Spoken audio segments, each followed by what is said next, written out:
Hello,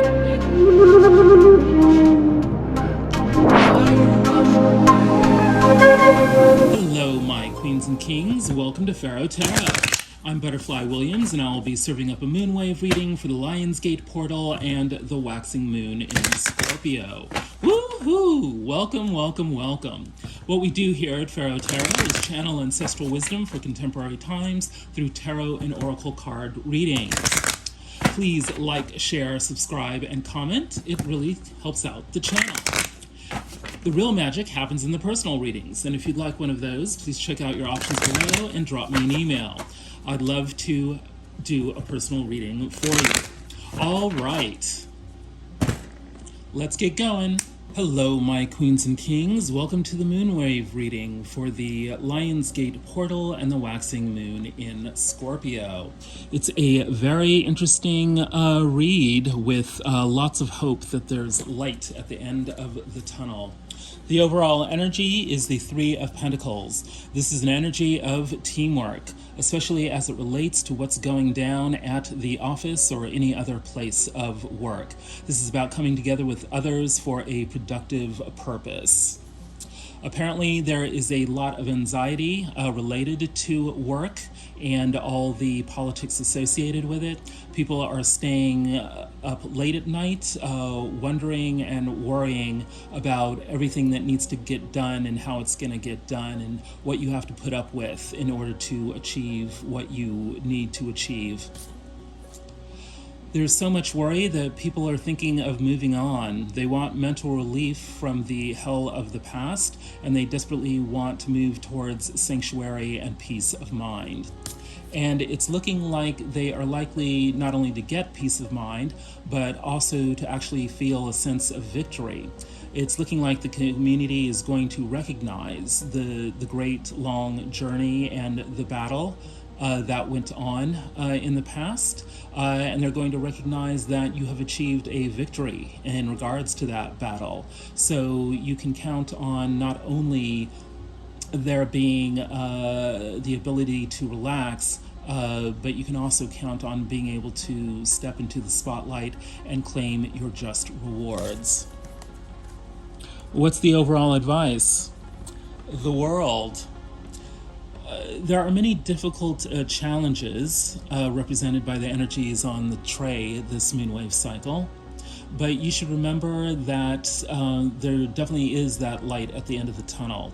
You should remember that you have happily and successfully concluded the end of a long, grand journey, and it's now time to celebrate all that you have achieved. You can rest assured that you have achieved a certain status based on the lessons that you have learned and the knowledge that you are able to impart to others based on what you have learned. The King of Machetes is the consummate professional who knows how to handle a great many crises because he's been through it all.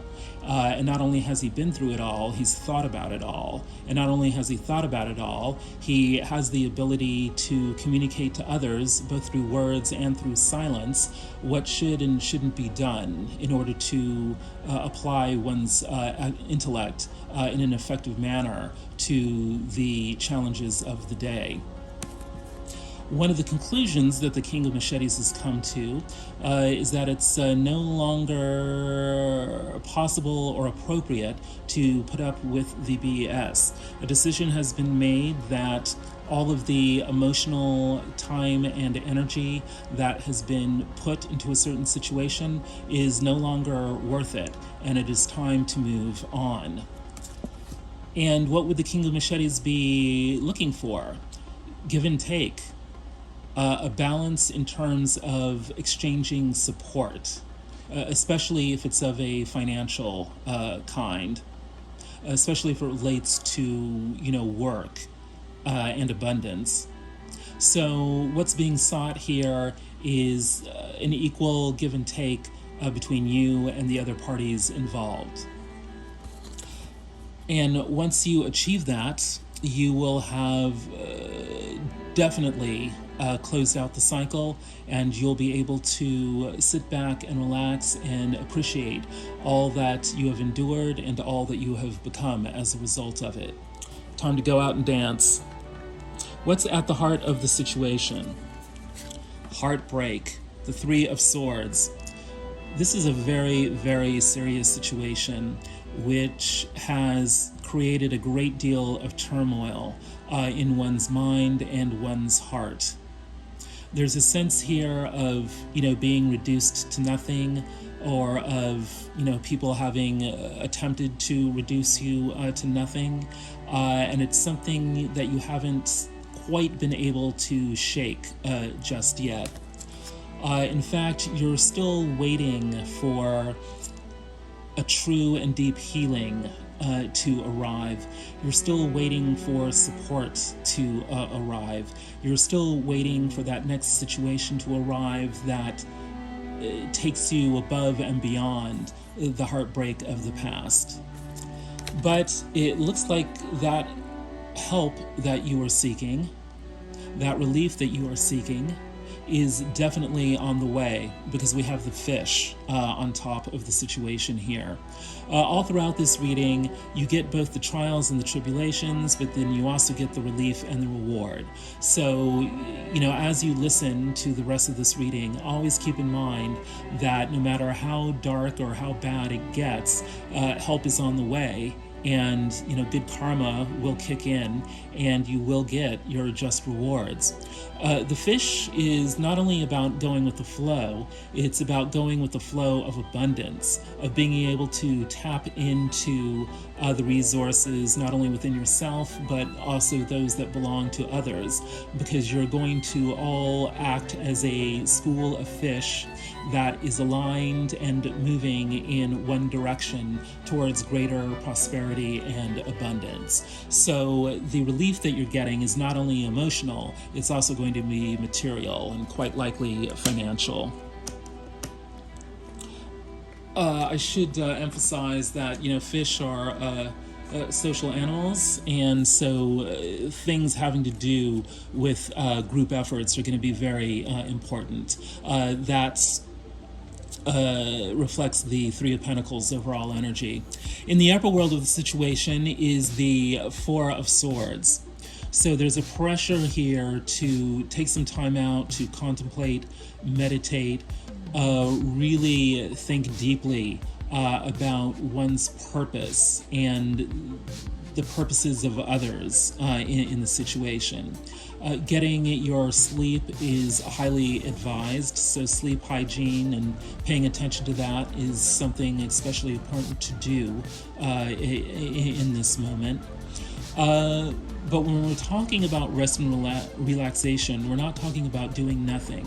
We're talking about being active in our contemplation, active in our concentration on our purpose, but at the same time, allowing our peripheral thinking to come in by paying attention to our dreams, by allowing ourselves to daydream, by practicing concerted, meditation. This allows for adjacent thoughts to come full center in our consciousness. And it's looking like what we're thinking about is our relationships with others, particularly if those relationships have to do with mentoring or, existing within some sort of hierarchy where those higher up are responsible for helping those lower down to mature and to step into their voice and power. We have the Empress card here, which in the Orisha Tarot depicts a godparent and her godchild, which is a very special relationship in which the godparent is tasked with teaching the godchild the traditions within this religious practice, and the godchild is tasked with being diligent in helping out, with the rituals and paying attention and doing the lessons that are required to learn more about the religious tradition.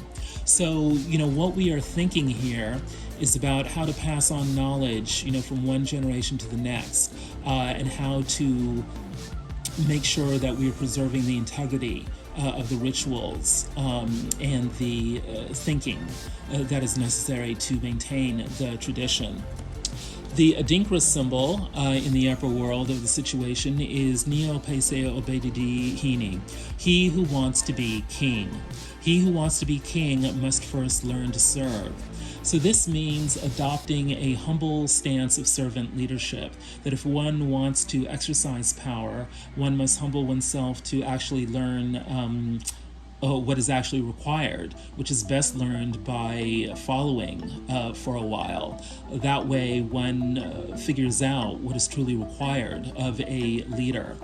So there's a great deal of pressure to contemplate and meditate about how to maintain some kind of tradition or social order through active teaching and transfer of knowledge from a higher position in the hierarchy to a lower position in the hierarchy.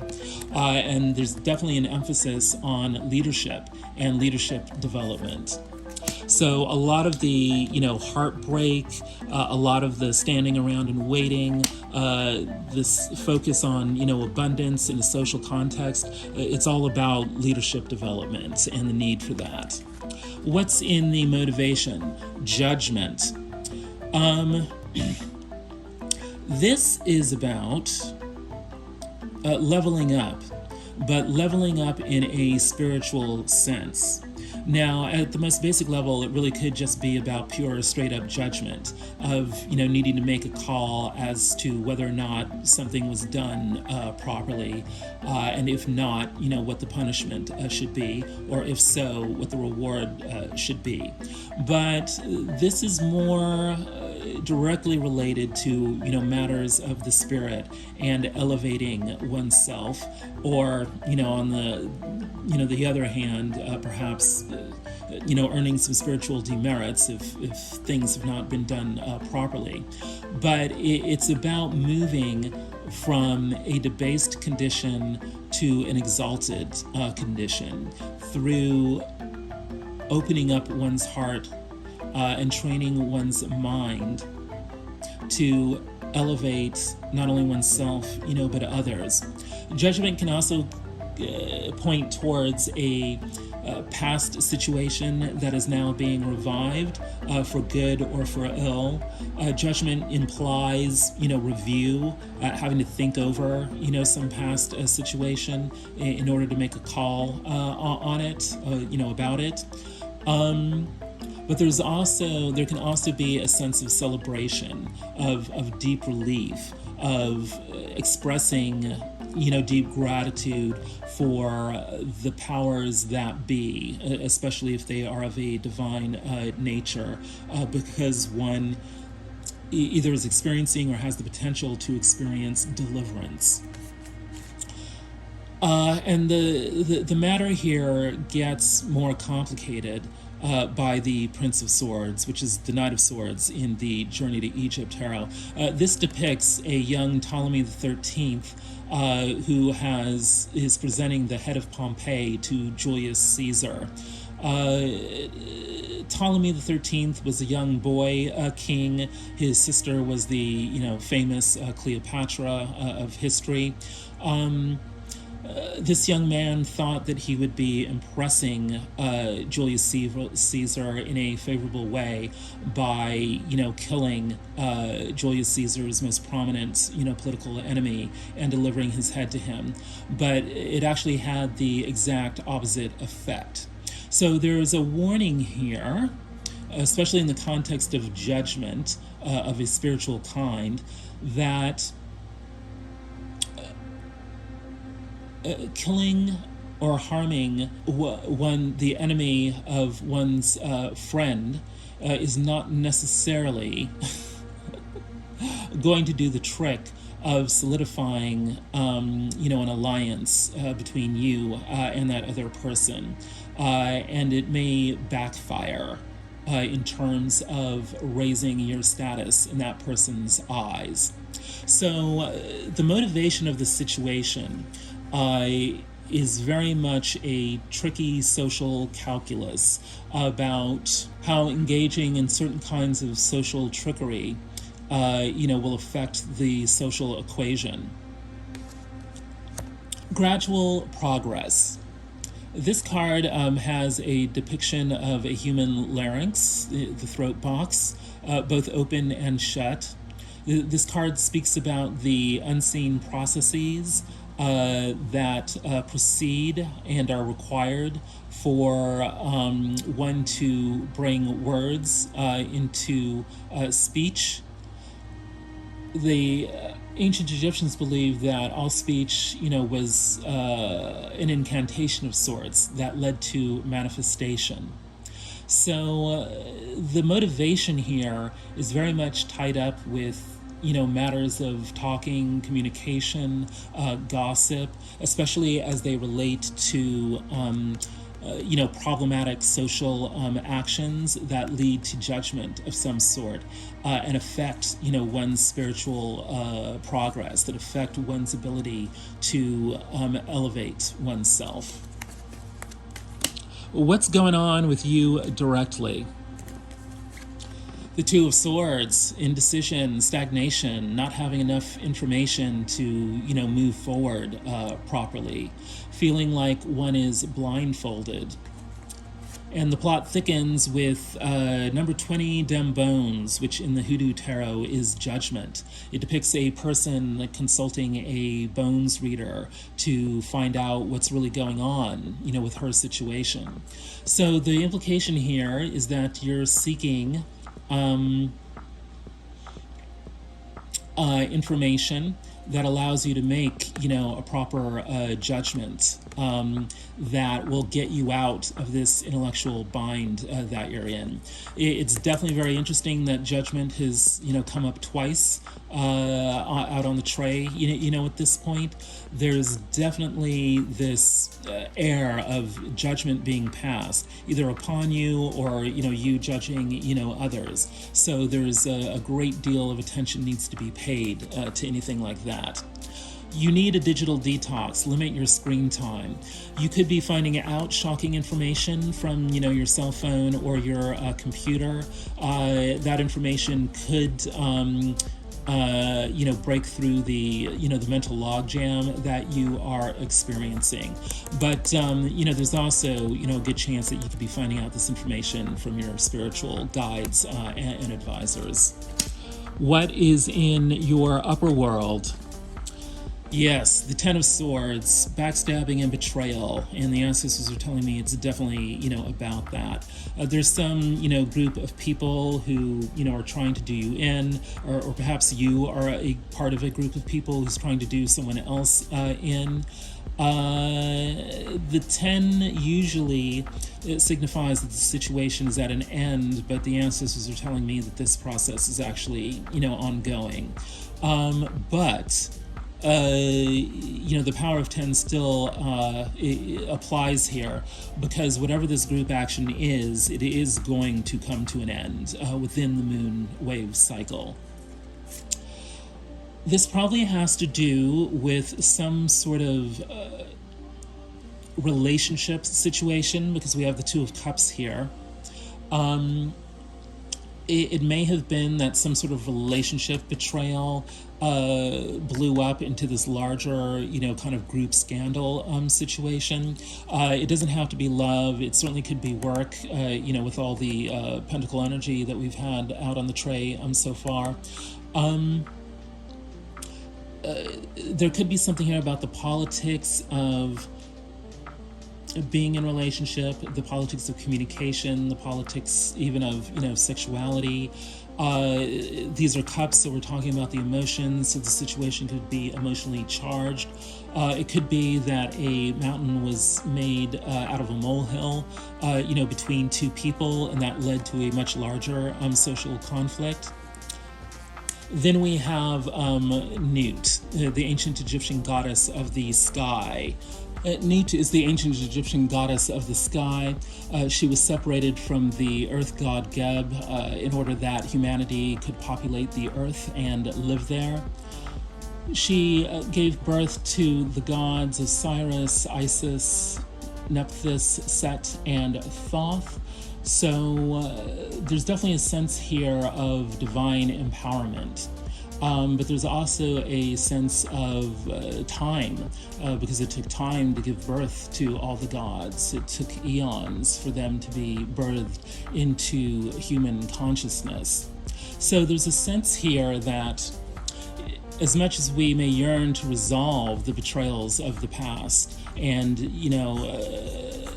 come to some sort of reconciliation over the primal conflict that led to all these trials and tribulations, we have to be patient in order for all the situations to come into the proper alignment so that things can resolve in the proper direction.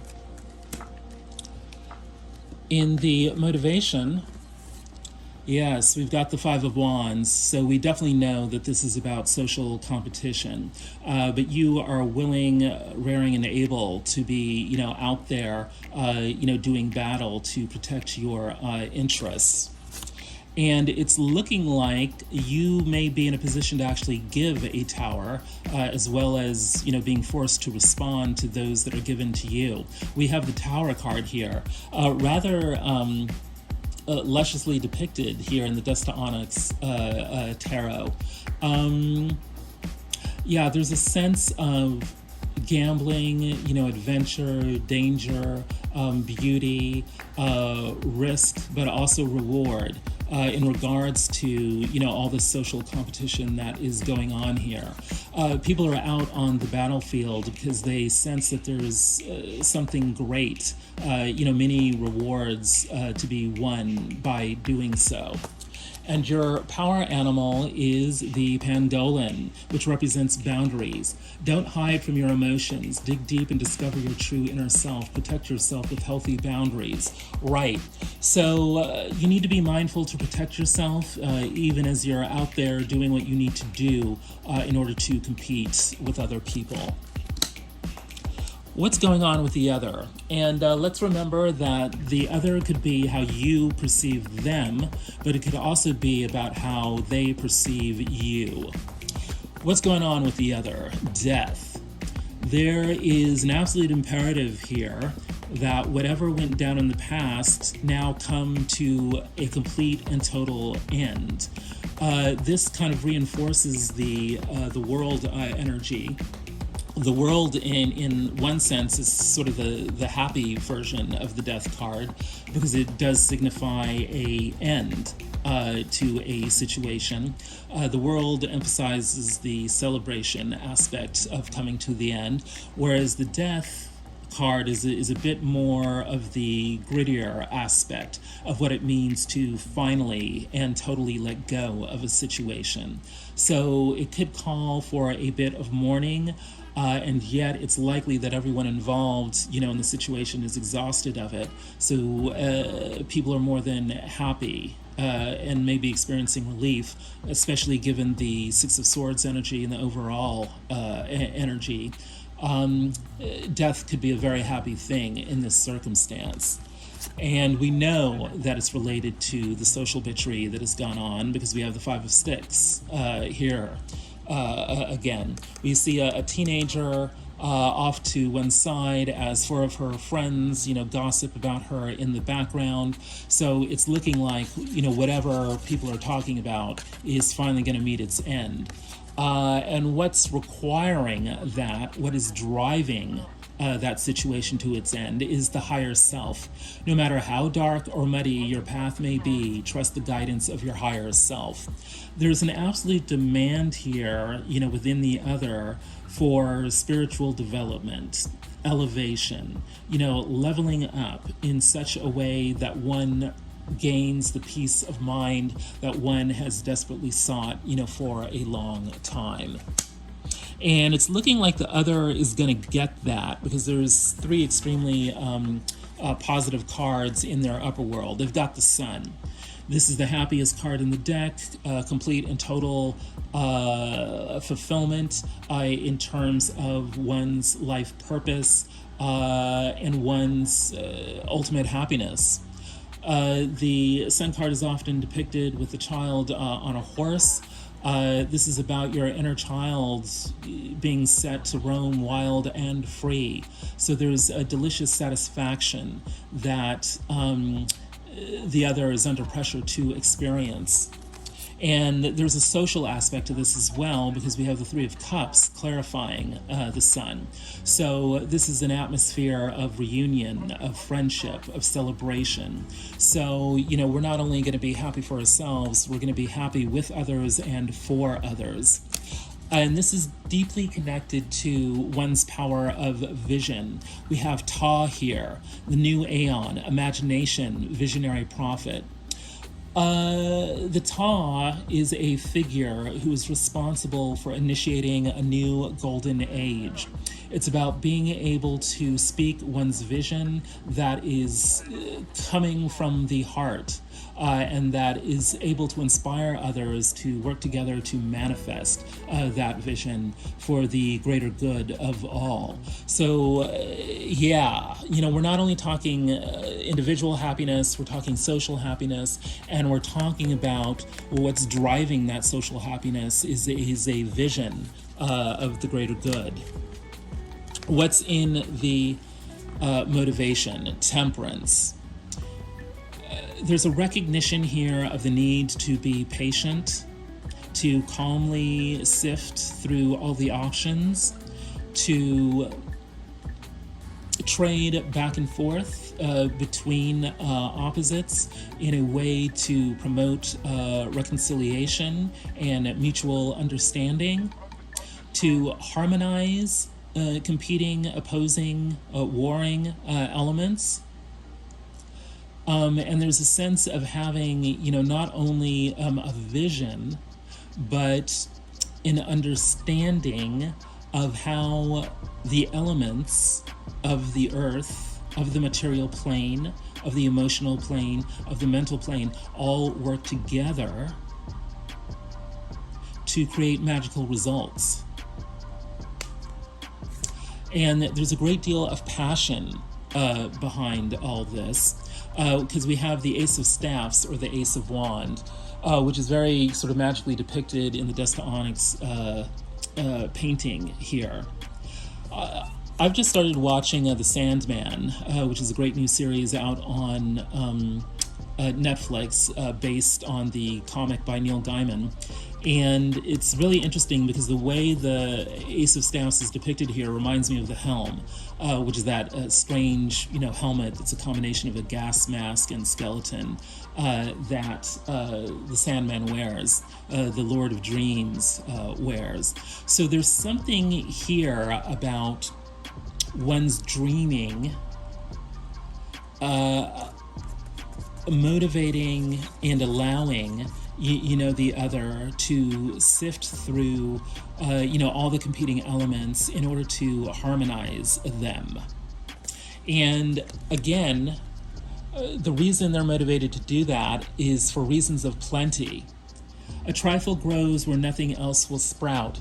There's a recognition here that, yes, everyone wants abundance, everyone wants, productivity and power and all that good stuff. But there's also a recognition that greed can create arguments out of trifles that might not have ever happened if people had been more measured in what they wanted and what they said.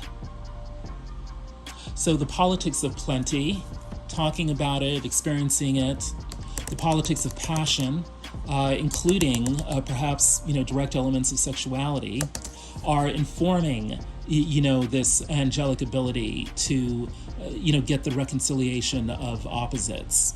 This is some deep alchemy that's going on with the other, this moonwave cycle. So what's the outcome?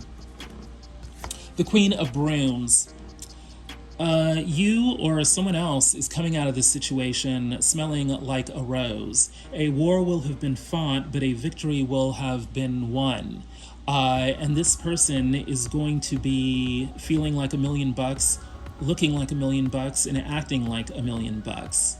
The Queen of Brooms is all that in terms of being exuberant, vivacious, vibrant, knowing how to walk into a room and have all the heads turn. We have the black cat depicted on the dress of the Queen of Brooms here because this person has deep intuitive powers that guide and shape the application of the wand of fire, and allows this person to, nurture people and projects and situations to shape them just in the right way.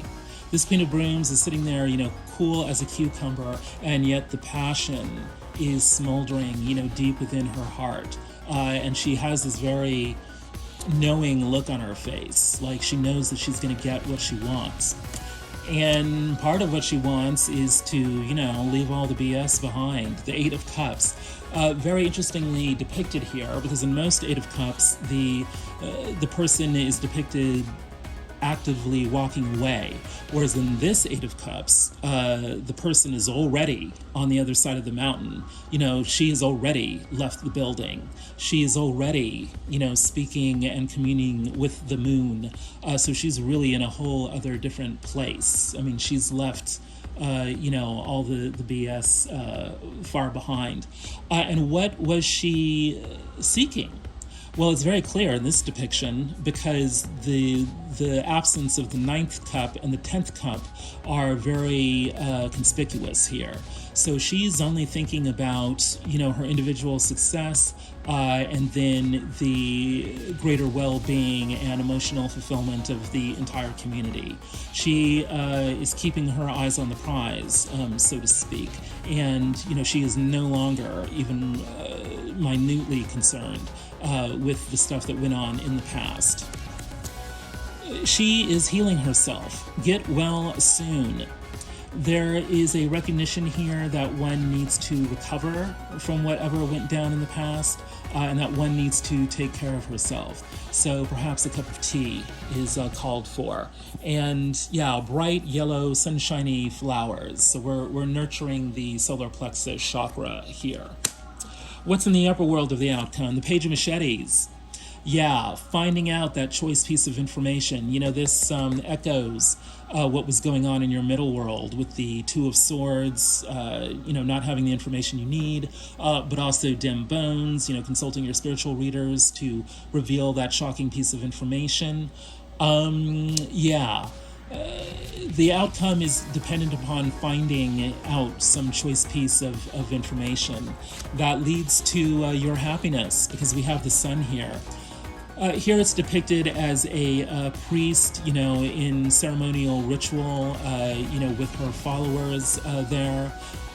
There's definitely a social aspect to this information that is being found out, and that it leads to not only your happiness, but the happiness of the larger community. And it's gloriously radiant and bright and positive. And so you're being admonished to keep your eyes on the prize. Your prize is, complete and total happiness. It's interesting that the sun has come up twice, in the upper world, out on the tray today here. So what we are thinking about, what we're seeking information about, is about what makes people happy, not what's going to, undermine other people. Keep your eyes on the prize. So it's actually a very, very happy ending. And in the motivation is the Hanged Man. One's life may have been turned upside down, especially with the tower energy, that was in your motivation. But that situation is happening so that you can get that larger perspective that allows you to put things in proper context so that you can achieve your happiness. So we had the Queen of Brooms in the middle world of the outcome. Now we have the King of Wands in the motivation. Interestingly depicted here in the Journey to Egypt Tarot as the fierce female ancient Egyptian pharaoh Hatshepsut, who was known for a grand, adventurous journey by boat to the land of Punt, and whose legacy was unfortunately attempted to be erased by the powers that be. Some, blame a volcano eruption upon her, and that created a perceived need to, blame her for that and remove her name and statues, from all the temples once she left power. But there are others who think that that was just used as a pretext to, diminish the status and power of women in ancient Egyptian society. Hatshepsut was a co-ruler with first her brother and husband, and then her son later, Thutmose III. So there's something here with this particular King of Brooms about, negotiating gender and power, or any other sort of, identity factor that would complicate, one's ability to apply power, and getting perspective on that. Nonetheless, Hatshepsut is the King of Wands, very charismatic, very powerful, always knowing what to do, always able to put pressure on others in order to get certain results, and then actually getting results, fabulous results. The outcome is part of a journey that allows you to cultivate those powers within yourself. And what's needed to develop those powers and to get those fabulous results is daring. Find your voice and use it nice and loud, even if it makes you feel uncomfortable.